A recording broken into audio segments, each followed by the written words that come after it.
sur le double degré de juridiction indéfini pour le justiciable à la Cour constitutionnelle. Réformer des décisions injustes, soit que l'injustice ait été involontaire, soit qu'elle cause l'ignorance ou l'erreur.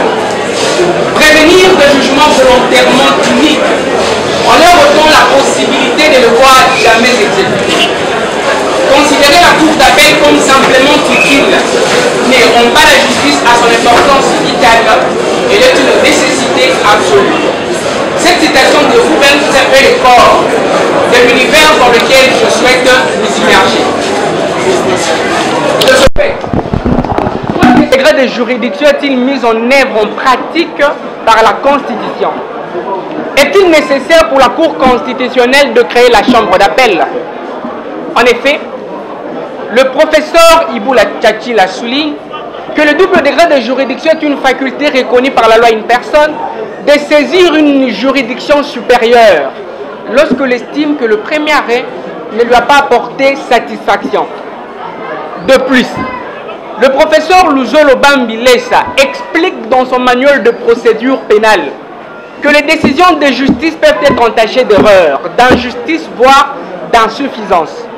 Voilà pourquoi la réforme en appel est importante pour permettre aux juges des seconds degrés de faire preuve de plus de zèle et de conscience professionnelle.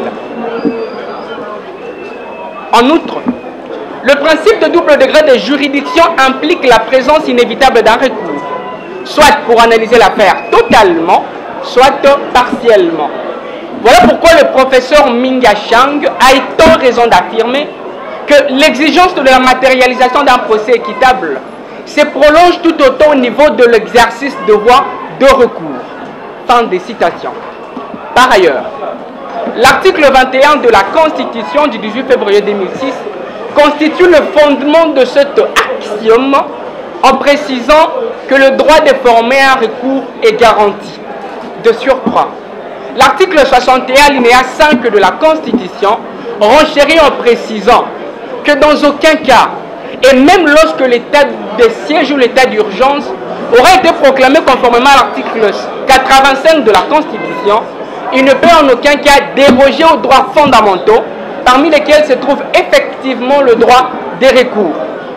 C'est dans cette optique de réflexion que Mamadou Tangara rappelle que même s'il est primordial de restreindre certaines règles fondamentales pour la sauvegarde d'intérêt national, le droit au double degré de juridiction reste et demeure capital car il est vital.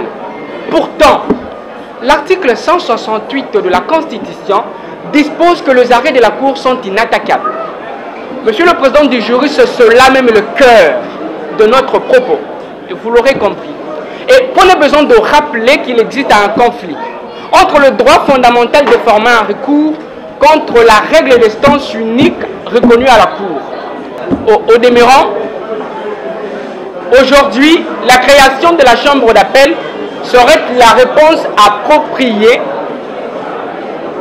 pour permettre l'effectivité de ce droit de recours. Et l'arrêt RP 001 du 15 novembre atteste qu'il y a une impérieuse nécessité pour la Cour de créer la chambre d'appel dont le juge seront élus par le Parlement, comme les cas en Allemagne, avec un mandat à vie comme les cas aux États-Unis.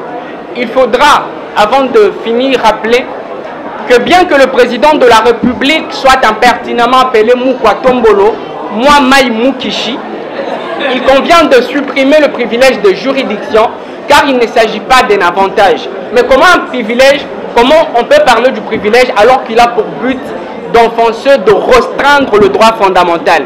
Monsieur le professeur, sachant que toute œuvre humaine est imparfaite, la mienne s'inscrit dans cette logique. C'est dans cette manière que je me soumets à votre sagesse afin de purifier mon travail.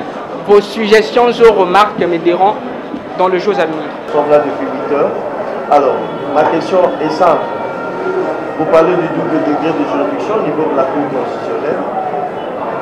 Les éléments avancés me semblent-ils très pertinents, mais comment ça doit se faire concrètement comment doit-on procéder pour y arriver si jamais cette position-là arriver à faire un large consensus autour des acteurs ou des différentes parties prenantes. Qu'est-ce qui va être fait concrètement pour y arriver? Merci beaucoup, le professeur, pour la question. En fait, ce qui devait être fait, comme nous l'avons dit dans le cadre de notre travail, c'est de créer la chambre d'appel. Parce qu'aujourd'hui, on devra admettre que bien que la Cour se trouve au firmament de sa profession, bien que la Cour soit au pinacle, mais il faudra qu'on admette qu'aujourd'hui, on est en train de déverser des billes, on est en train de stigmatiser la Cour constitutionnelle. C'est dans cette manière que je crois qu'il faudra créer la chambre d'appel. Parce que la chambre d'appel permettra à ce qu'il y ait moins de critiques sur la Cour constitutionnelle et ça permettra aussi à ce que la Cour puisse reprendre de la hauteur.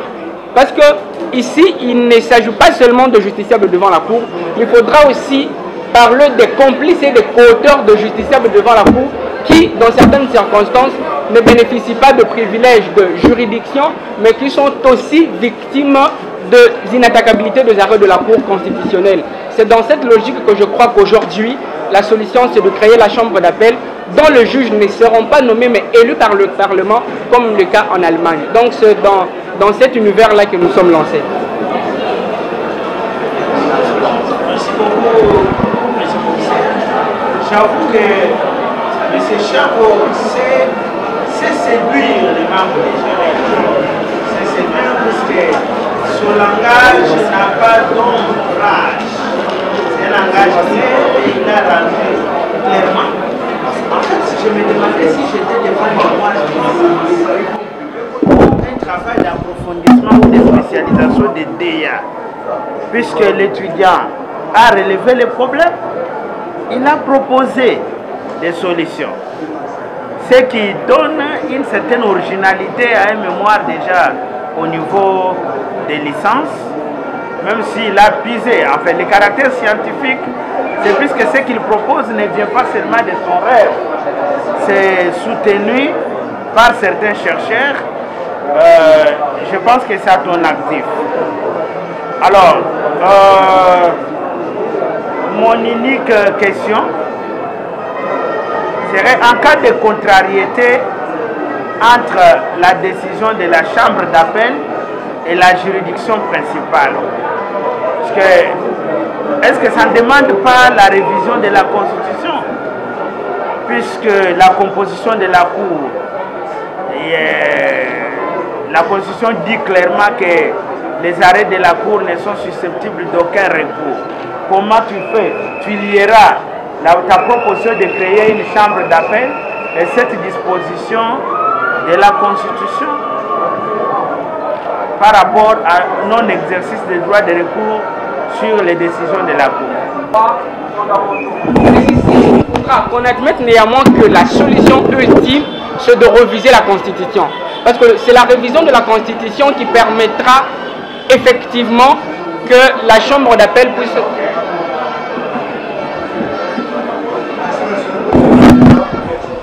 Bon, c'est avec beaucoup de fierté que je dois dire que M. Chako, pour moi, est une bénédiction. Parce que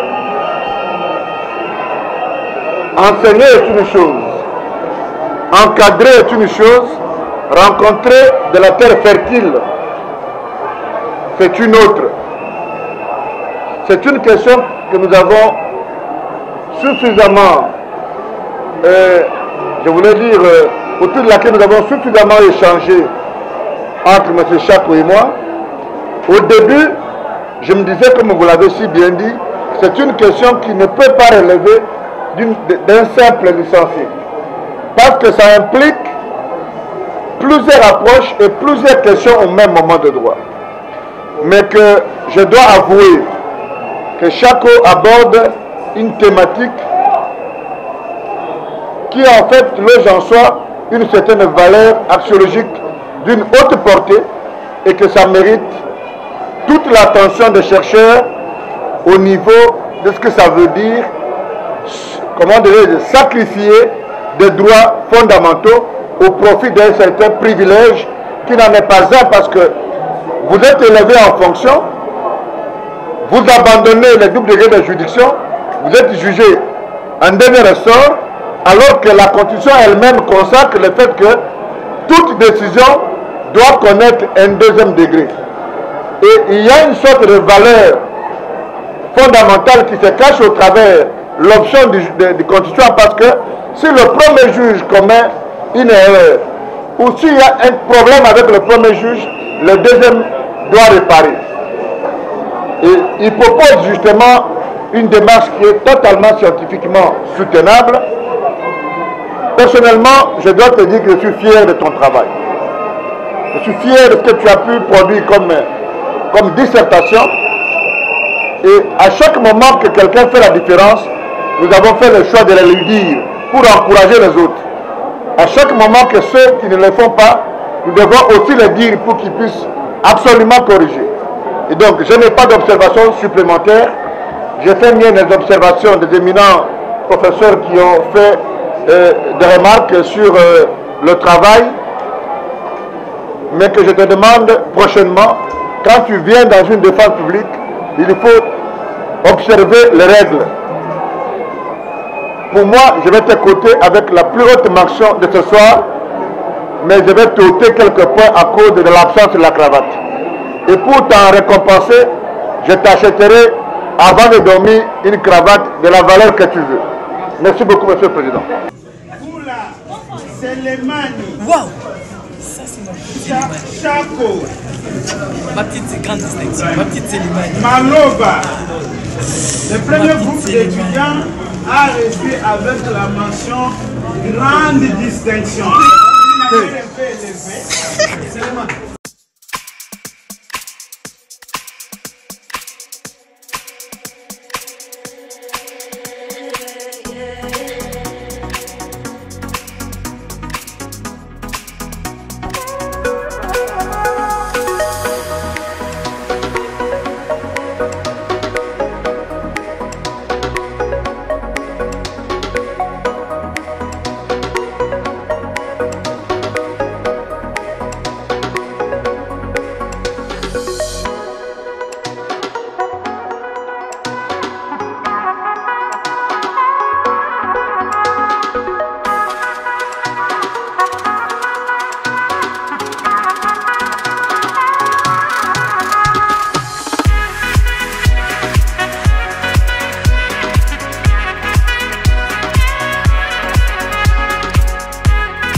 Bon, en fait, déjà, je rappelle que je n'ai pas fait 5 ans, mais je suis allé au-delà des 5 ans parce qu'on a rencontré des années élastiques, on a rencontré des années complexes.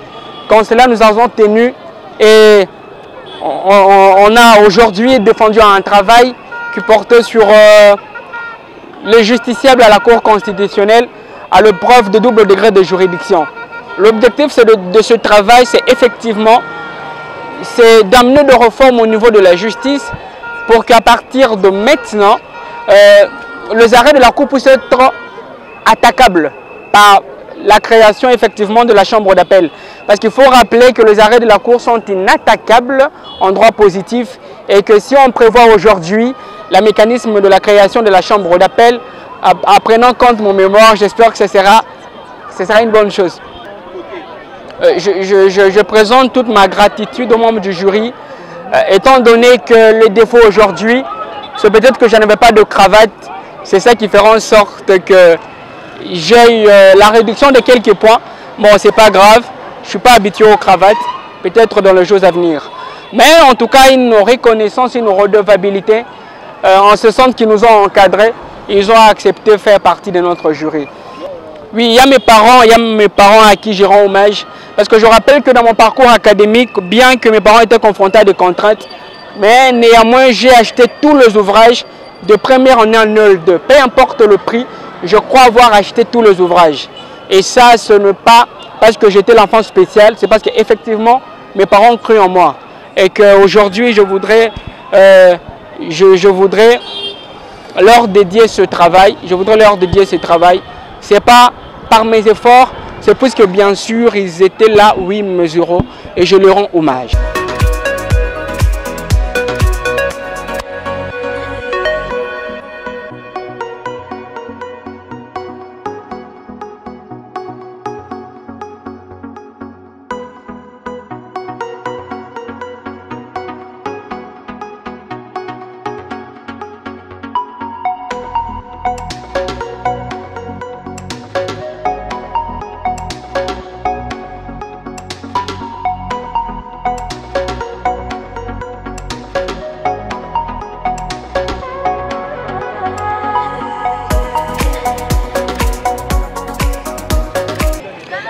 Premièrement, je commencerai d'abord de parler de lui, tout court justement. Si peut-être je parlerai de Bron, je dirais que Bron, c'est une personne qui m'a beaucoup inspirée en droit. En vrai, il m'a beaucoup conseillé. J'étais venue en droit, je ne savais même pas comment faire l'éloquence, comment parler, prendre la parole en public.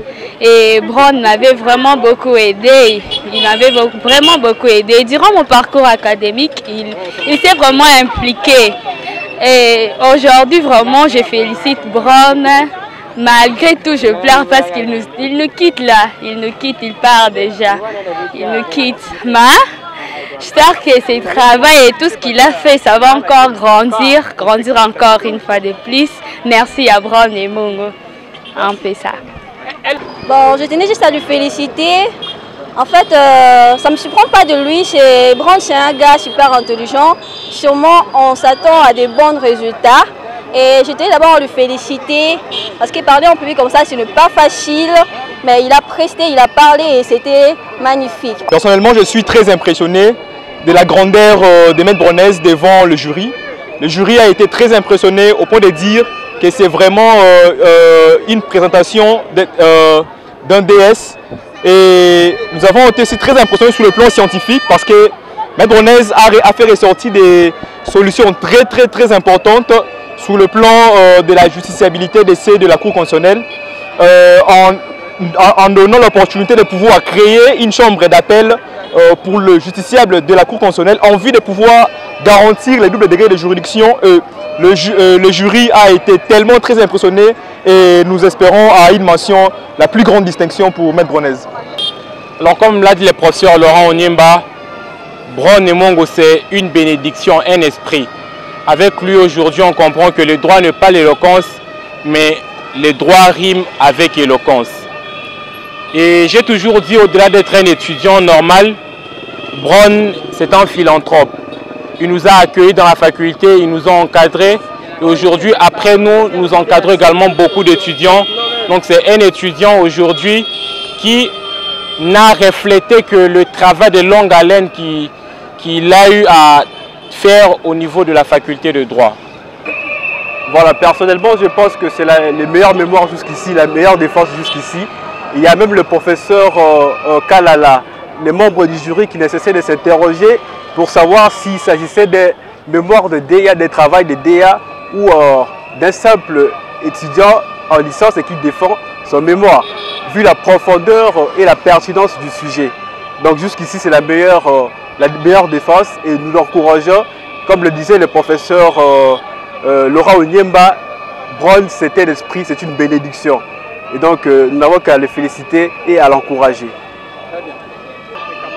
Notre mot d'encouragement à notre très cher aîné qui nous a reçus comme encadré à l'université de Kinshasa, plus précisément à la faculté de droit, nous jetons à notre aîné des éloges, des félicitations face à sa brillante défense d'aujourd'hui qui a été composée des jurys très rigoureux et que, avec la théorie qui a été très belle, nous espérons que même dans la pratique, il les fera de même tel qu'il a exposé aujourd'hui. Ça n'a pas été facile pour lui.